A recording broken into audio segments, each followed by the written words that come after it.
ሰላም ውድ የኤቢሲ ትረካ ቻናል ቤተሰቦች እንደምን አላችሁ? በዛሬው የትውስታ ፕሮግራም እንደተለመደው አንድ ተጽዕኖ ፈጣሪ ልደቱን ምክንያት በማድረግ ልናውሳው ወደናል። የዛሬው ባለ ታሪካችን የጥቁሮች መብት ታጋይ የሆነው ማልኮም ኤክስ ነው። አብራችሁን ቆዩ። ላይክ፣ ሼር፣ ሰብስክራይብ ማድረግ እንዳይረሳ። ኤቢሲ ትረካ በልዩ ጣዕም። ፌብሩዋሪ 1925 እንደ አውሮፓውያን አቆጣጠር አንድ ቀን ምሽት የቄስ አርል ሉትል ቤት በፈረስ ተቀምጠው ፊታቸውን በጥቁር ጨርቅ በሸፈኑና ጠመንጃ ባነገቱ ሰዎች ተከበበ። ከበውን አስከትለው ለጥቂት ደቂቃዎች ጥይት ወደ ሰማይ ብሎም ወደ ቤቱ አቅጣጫ መተኮሳቸውን ተያያዙት። የ6 ወር ጉዞ የነበረችውና 3 ልጆቿን አስተኝታ የባሏን መምጣት ስትጠባበቅ የነበረችው የቄስ አርል ባለቤት ሉዊስ ኖርተን ሂል ልጆቿን በድንጋጤ እየጎተተች ወደ በረንዳ ወጣች። ከፊታቸው ላይ ባደረጉትና መስቀል በተሳለበት ጥቁር ጭንብል የሰዎቹን ማንነት ለየች። የኩ ክለክስ ቡድን የሚባሉና የጥቁርን ዘር ከአሜሪካ ምድር ሊጠፋ ይገባዋል የሚለውን እንቅስቃሴ የሚመሩት የነጭ አክራሪ ቡድን አባላት ነበሩ። ከመካከላቸው አንዱ ወደ በረንዳው ቀረብ አለና ባልሽ ሲመጣ ንገሪው፣ ከአሜሪካ ምድር ጥቁሮች የሚጠፉበት ቀን ደርሷል። እሱንም ቤተሰቡንም ሳንጨርስ ቶሎ ይህን ግዛት ለቆ እንዲወጣ አላት። ይህም ብሎ ወደ ተከታዮቹ በመዞር የጠመንጃውን አፈሙዝ ወደ ሰማይ አነሳ። በማስከተል የተደረገ ነገር ቢኖር በቄስ አርል ቤት ላይ የጥይት ርምታ ማውረድ ነበር። የተወሰነው የቤቱ ክፍል መቃጠል ሲጀምር አቃጣዮቹ የድል ጩኸት እያሰሙ ወደ መጡበት ተመለሱ። ቄስ አርል ወደ ቤቱ ሲመለስ ባየው ነገር በቤተሰቡ ላይ በተፈጸመበት ጥቃት እጅግ ተበሳጨ። የሚስቱና የ3 ልጆች ጥያቄና ውትወታም የዚያን ምሽት ተጀመረ። ግዛቱን ለቀን እንሂድ አሉት። ቄስ አርል በጥያቄያቸው ቢስማማም ለመሄድ የሚፈልገው ግን ሚስቱ ለሱ 7ኛ ለሷ ደግሞ 4ኛ የሆነውን በሆዷ የሚገኘውን ልጇን ስትወልድ ብቻ እንደሆነ አስታወቀ። በዚሁ ስምምነት አድርገው ለዓመታት ቤታቸውን ሰርተው ልጆች ወልደው በኖሩባት የኦማራ ግዛት በሆነችው ኔብራስካ ለ3 ወራት ተቀመጡ። ከ3 ወራት በኋላ ሜይ 19 1925 ቤታቸው ተቃጠለ። ቀን ምሽት በእናቱ ሆድ የነበረውና የቄስ አርል ቤተሰብ በኦማራ ግዛት ኑሮውን ለጊዜውም ቢሆን ለመቀጠል ምክንያት የሆነው አድጎም ለመላው ጥቁር ሕዝብ የመኖሩን ምክንያት እንዲያውቅ ያደረገ ሕፃን ማልኮም ኤክስ ተወለደ። ማልኮም ከተወለደ በኋላ አባቱ ቄስ አርል ግዛት ለቆ የመሄድ ሐሳቡን ሰረዘ። ቄስ አርል የቱንም ያህል ሃይማኖታዊ ሰባኪ ይሁን እንጂ በይበልጥ የሚታወቀው በፖለቲካ ንግግሩና ይልቁንም በጥቁር መብት ታጋይነቱ ነበር። ማርክስ ጋርቬይ በኔብራስካ የሱ ወኪል አድርጎ ያስቀመጠው የማልኮም ኤክስን አባት ቄስ አርልን ነበር። የማልኮም ኤክስም እናትም ብትሆን በጥቁርነቷ ከማንም በላይ የምትኮራና የምትመካ ሴት ነበረች። በተለይ ነጮች በጥቁሮች ላይ የሚያደርሱትን ግፍና በደል አምርራ ከመጥላቷ የተነሳ ለነጮች ያላትም ጥላቻ ከፍተኛ ነበር። ማልኮም አድጎ በአንድ ወቅት ስለ እናቱ እንዲህ ሲናገር ተሰምቷል። በባህሪዋ ንጹህና አፍቃሪ ብትሆንም ለነጮች ግን የተለየ ጥላቻ ነበራት። ይህ ጥላቻዋ ደግሞ አንዳንዴ በልጆቿ ላይም ሳይታወቅ ይንጸባረቅ ነበር ብሏል። ከነዚህ አጋጣሚዎች ውስጥ አንዱ በራሱ በማልኮም ላይ እንደደረሰም ይናገራል። እናታችን ከልጆቿ ሁሉ የተለየ ፍቅር የነበራት ለታላቃችን ለዊልፍሬድ ነበር። ይህ ያለ ምክንያት ሳይሆን የቆዳው ቀለም እጅግ ጥቁር ከመሆኑ ብቻ የመጣ ነው።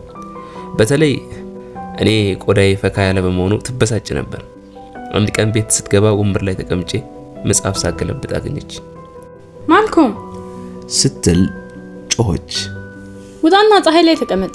ፀሐዩ የቆዳ ቀለምህን እንዲያጠቁረው ፈልጋለሁ። ምንም እንኳን ልጅ በሆነም በዚያ ጨቅላ አእምሮዬ ስለ እናቴ የተረዳሁት ነገር ቢኖር ከልክ ያለፈ የነጮች ጥላቻ በውስጧ መሰንቀሩን ነው።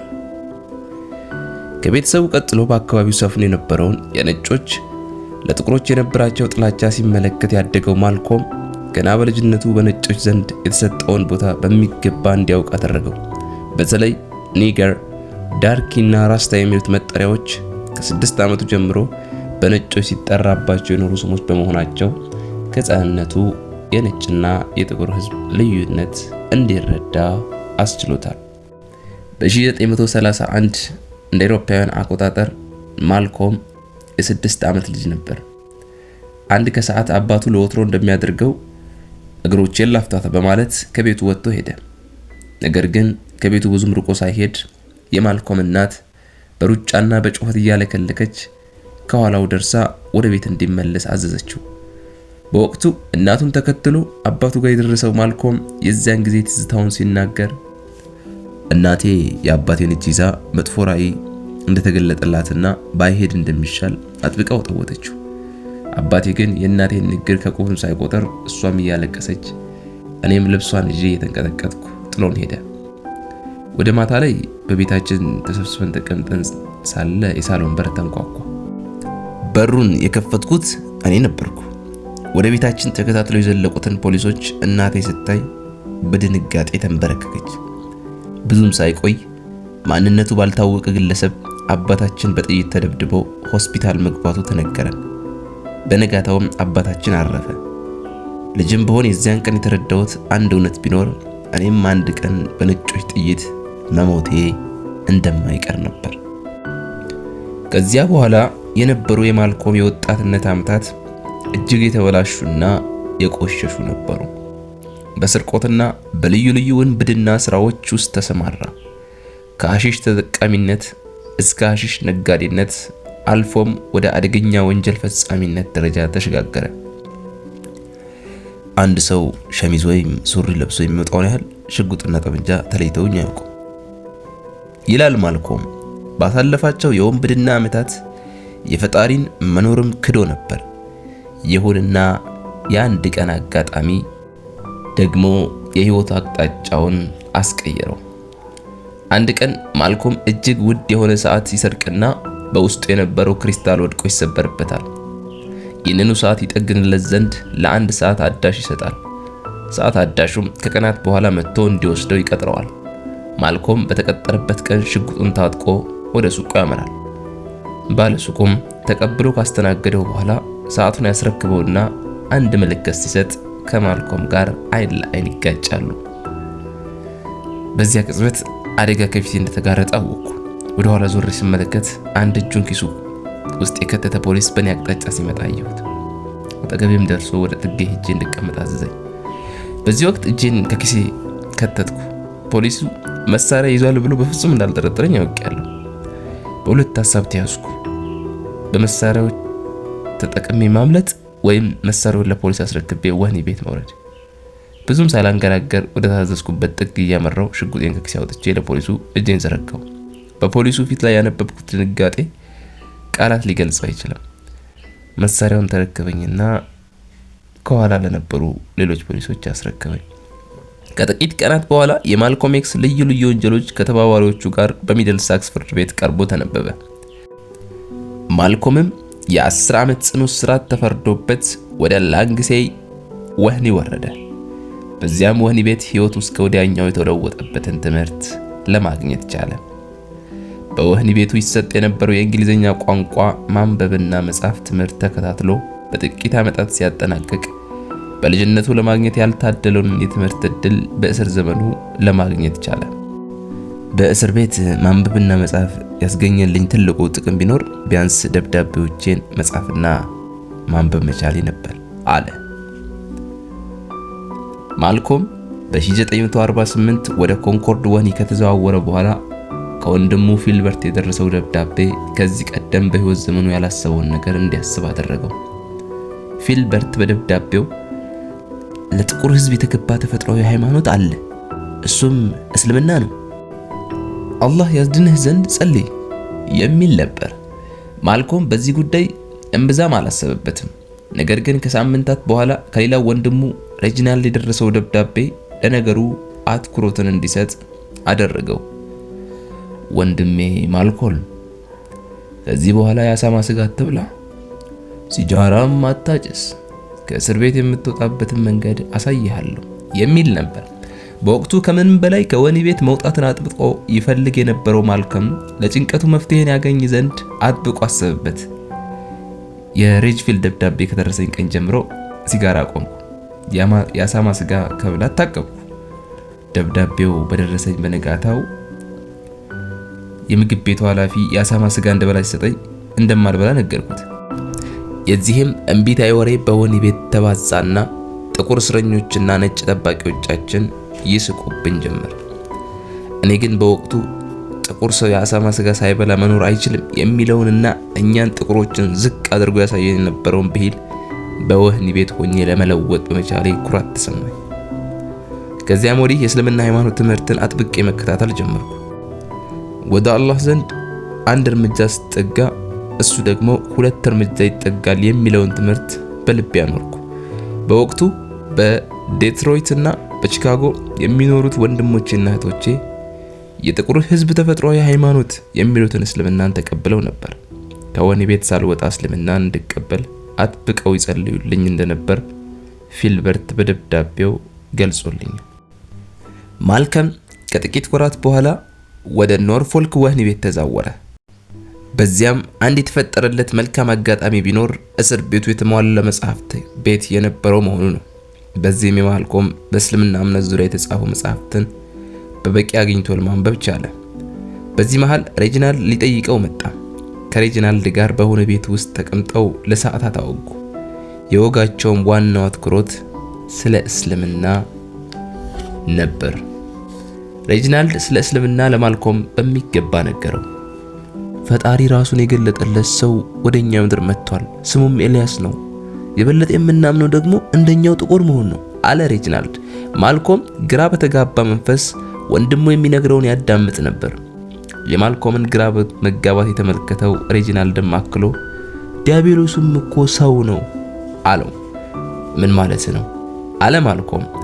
ነጮች ዲያብሎስ እንደሆኑ አታውቅም አለ። ማልኮም በአእምሮ የተሻጠውን የወንድሙን አባባል እሱ ከሄደ በኋላ ለወራት አሰበበት። በእርግጥም የነጮችን ዲያብሎስነት አምኖ ተቀበለ። የኛን ጥቁሮች ማንነት፣ ዕውቀት፣ የዘር ግንድ፣ ታሪክ፣ ሃይማኖት፣ ባህል ማንነታችንን በመፋቅ ምንጭ የሌለን ህዝቦች ሊያደርጉን የፈለጉት ነጮች ናቸው። በአሜሪካ የሚገኘው ጥቁር ህዝብ የራሱ ማንነትና ባህል ብሎም ሃይማኖት አለው። ይህን የማንነቱን እምነት ግን ነጭ ዲያብሎሶች ጋርደውበታል። በዚህም ራሳቸውን የሚመስል አምላክ ፈጥረው ጥቁሮች እንዲያመልኩት ያደርጋሉ። የፈጠረው አምላክ ሉጫ ጸጉር ያለው፣ ሰማያዊ አይን ያለው፣ ነጭ ቆዳ ያለው አምላክ እንደሆነ ይነግሩታል። በእነሱ ብቻ ሳይሆን በአምላካቸውም እንድንገዛ ይፈልጋሉ አለ ማልኮም። አዲሱን የእምነት ሐሳቡን ከዚያን ጊዜ አንስቶ ለማራመድ ተነሳ። ማልኮም ለኤልያስ መሐመድ ደብዳቤ ጻፈላቸው። ነገር ግን በቺካጎ ይኖሩ የነበሩት ኤልያስ መሐመድ ብዛት ለነበራቸው ለማልኮም ደብዳቤዎች መልስ ሰጥተው አያውቁም። በዚህ ተስፋ ያልቆረጠው ማልኮም 25 ደብዳቤዎችን በተከታታይ ከጻፈ በኋላ ግን አንድ ቀን ምላሽ አገኘ። ከኤልያስ የተላከለት ደብዳቤ አንዲት አረፍተ ነገር ብቻ ነበረችው። ወደ አላህ ፊትህን አዙር፣ ለሱም ብቻ ጸልይ። ከደብዳቤያቸው ጋር $5 ጨምረው ልከውለት ነበር።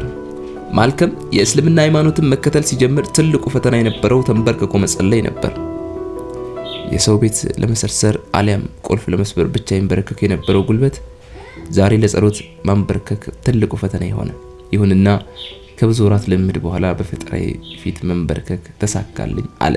ማልኮም ከየትኛውም ዩኒቨርሲቲና ኮሌጅ ይልቅ ለሱ የጠቀመው እስር ቤት እንደሆነ ይናገራል። ስለ እስልምና፣ ስለ ፍቅር፣ ስለ ነጻነት በወህኒ ቤት ብዙ ተምሬያለሁ። ከሁሉም በላይ ግን ለ400 ዓመታት የጥቁር ላብና ደም ተከፍሎባት የበለጸገችውን አሜሪካን በሚገባ አወቅኳት።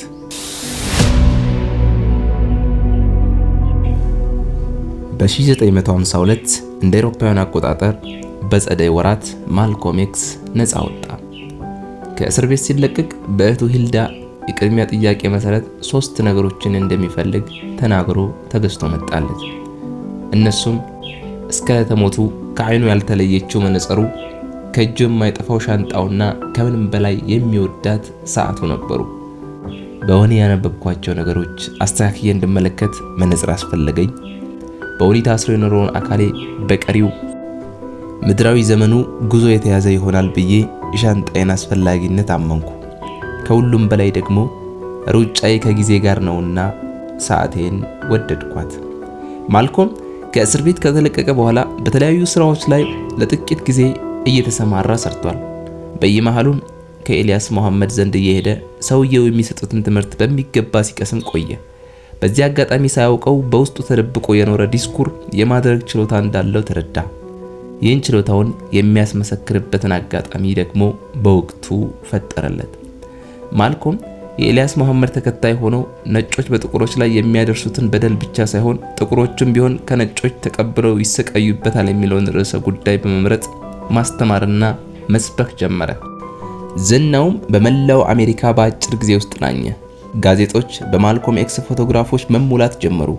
አንዳንዶቹም ጋዜጦች ጥቁር ዘረኞች፣ ጥቁር ፋሺስቶች፣ የጥላቻ መምህራን፣ አመጽ አራማጆች፣ ጸረ ክርስቲያኖች በሚሉ ርዕሶች እያጀቡ የነማልኮምን እንቅስቃሴ ማውጣት ጀመሩ።